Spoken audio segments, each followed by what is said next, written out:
Hey everyone, I'm Cheryl McColgan, founder of Heal, Nourish, Grow, and welcome to day 24 of the 30 Days Healthy Habits Challenge. So today is one that I am particularly fond of, and I think it's fun. Some people will not think this is a fun habit to have, but that is to plan tomorrow's movement and one healthy meal. So ideally, we're going to plan one healthy meal for tomorrow.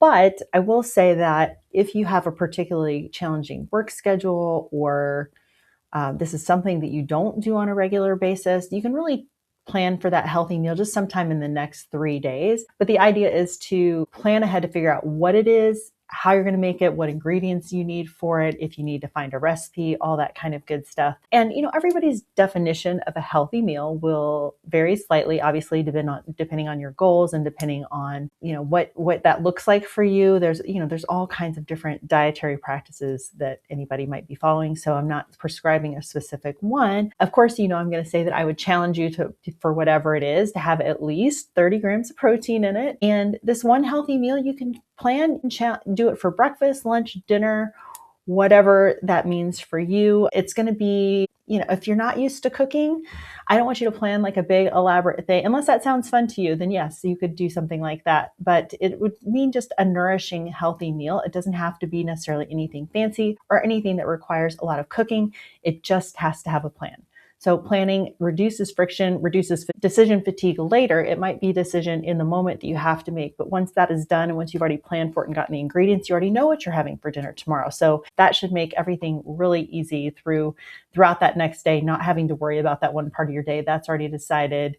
And then it also, in the literature, the research for today, it says that it supports food variety, which is really also great for your diet, great for your gut microbiome. People that plan meals tend to include more different ingredients rather than if you don't do much planning, you just might grab whatever's available, grab what you typically tend to buy anyway. And so it gets, can get pretty repetitive. So this planning ahead to try a new recipe or to make something slightly different can also just introduce variety into your meals as well. And then as far as picking your movement, that can be whatever you've stuck with for the whole challenge for your 10 minutes, but you're going to plan like when in the day you're going to do it, what time, what's going to work for you tomorrow. So this idea of this habit is just the idea of planning ahead, just helps make everything run more smoothly.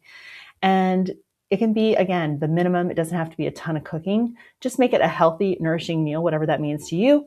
I will challenge you, like I said, get your 30 grams of protein in that meal and maybe a piece of produce that you don't typically pick out. Maybe try something different. Maybe just go to the grocery store and be like, this looks interesting. I'll try making this, and then look up a recipe that goes along with that ingredient that you happen to find in the produce aisle. So hopefully that gives you some ideas about how to approach this one. Again, optional journal prompt for you. The links to the research are in your tracker and in the email that you'll receive for the day. And that is it. I will see you again tomorrow. This has been the Heal, Nourish, Grow podcast. Again, I'm Cheryl McColgan, founder of Heal, Nourish, Grow. You can find show notes for this episode at healnourishgrowpodcast.com. If you have feedback on today's episode or questions about the content, please email us at podcast@healnourishgrow.com. We'd love to hear from you. Be sure to sign up for our email list at healnourishgrow.com and subscribe to the show with your favorite podcast player so you never miss an episode. Join us next time for more information that helps you live your best and healthiest life. Thanks for listening. Content on the Heal, Nourish, Grow podcast does not constitute medical advice. Content contained in the Heal, Nourish, Grow podcast is not intended as medical diagnosis or treatment. Neither the company nor its owner, Heal, Nourish, Grow, LLC, nor any of the company's employees, agents, or guest speakers provide medical advice. The content provided on Heal, Nourish, Grow podcast is for educational and entertainment purposes only. Please consult your medical provider with any questions about what health practices are right for you.